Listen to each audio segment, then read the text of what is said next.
Natural hair oil. Hi అండి, welcome to Anu Venkat blogs. ఈరోజు మనం న్యాచురల్ హెయిర్ ఆయిల్ తయారు చేసే విధానం తెలుసుకుందాము. కావలసినవి కరివేపాకు, వేపాకు, వేపాకు చుండ్రు అది రాదండి, తులసాకు హెయిర్ గ్రోత్నెస్ ఇస్తుంది. చామంతి ఆకు ఇది కూడా హెయిర్కి చాలా బాగుంటుంది. తమలపాకులు అవి ఒక 10 తీసుకున్నాను. ఇవి వచ్చేసి సబ్జా ఆకులండి. ఇది గోరింటాకు, హెయిర్ నల్లగా ఉంటుంది. ఇవి వచ్చి శంఖపూల ఆకులు, శంఖపూలు, మందార ఆకులు. తర్వాత ఒక పెద్ద స్పూను మెంతులు. ఇవి రోజ్మేరీ ఆకులు ఎండిపోయినవి, పచ్చివి కూడా వేసుకోవచ్చు. ఇది పచ్చకర్పూరము, కలబంద, అవిసె గింజలు, షికాకాయ, పెద్ద ఉల్లిగడ్డ, గులాబీ రేకులు. అవిసె గింజలు హెయిర్కి స్మూత్నెస్ ఇస్తుంది.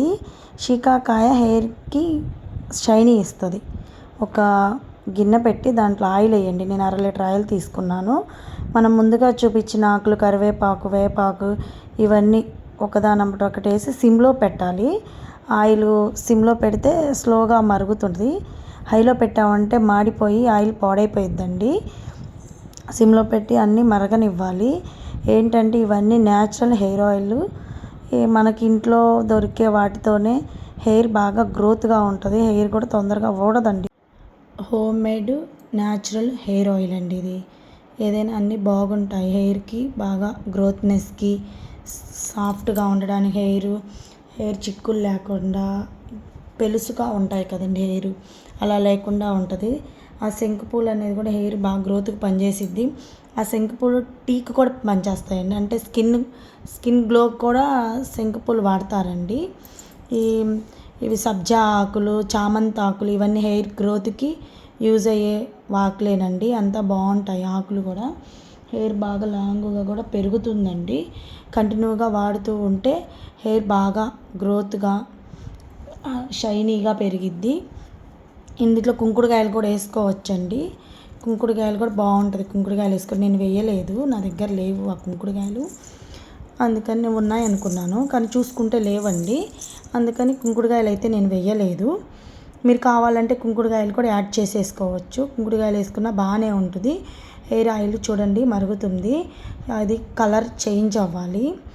ఆ ఆయిల్ అనేది ఆకులు, దాని రసం మొత్తం ఆయిల్లోకి పోయి ఆకులు కలరు చేంజ్ అవ్వాలి.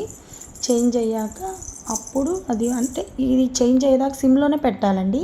హైలో అసలు పెట్టకూడదు. హైలో పెడితే ఆయిల్ మటుకు పాడైపోయిద్దండి. హైలో మటుకు అసలు పెట్టకూడదు. చూడండి చేంజ్ అయిపోతుంది ఆయిల్. హెయిర్ గ్రోత్కి చాలా సింపుల్గా ఉంటుంది. మేము వాడబట్టి కూడా చన్నాళ్ళు అయిందండి. బాగానే ఉంటుంది మా హెయిర్. అయిపోయింది ఆయిల్. ఇంకా అది గ్యాస్ కట్టేసేసి మనం పక్కకు దింపుకోవాలి. పక్కకు దింపుకున్నాక చల్లారాలండి. ఆయిల్ చల్లారాక మనము వేరే గిన్నె తీసుకొని ఆ గిన్నెలోకి ఈ ఆయిల్ని వడకట్టుకోవాలి. అంటే కొంచెం మనం వడకట్టినప్పుడు ఆయిల్ మిగిలిపోయింది కదండి, అది మిగలకుండా కొంచెం గ్యాప్ ఇచ్చి అయితే ఆయిల్ మొత్తం ఒక దగ్గరకు వస్తుంది. ఆ దగ్గరకు వచ్చినప్పుడు మళ్ళీ వడకట్టేసి మనం ఆయిల్ని ఫ్రెష్ చేయొచ్చు. గంటతో ఫ్రెష్ చేస్తే ఆయిల్ దిగిద్ది. మళ్ళీ కాసేపు ఆగి వడకట్టి ఫ్రెష్ చేసినా దిగిద్దండి ఆయిల్. అడుగున కొంచెం ఉంటుంది, అది కూడా వేసేస్తే ఆయిల్ మొత్తం కిందకు వచ్చేసిద్దండి, వేస్ట్ అవ్వదు. ఆ పిప్పి కూడా వేస్ట్ అవ్వకుండా మనం చెట్లకు వేసేసుకోవచ్చు. తర్వాత మనం పచ్చకర్పూరం చూపించాను కదండి, అది ఇప్పుడు ఆయిల్ చల్లారాక వడకట్టాక, అంటే 2 సార్లు వడకట్టాలి. వడకట్టాక అది నలిపేసేసి దాంట్లో కలపాలి. పచ్చకర్పూరం ఏంటంటే తలనొప్పి రాకుండా, హెయిర్ చల్లగా ఉండడానికి దానికి యూజ్ అయిద్దండి. ఇంతేనండి hair oil, home made hair oil. నా వీడియో నచ్చితే లైక్, షేర్, సబ్స్క్రైబ్.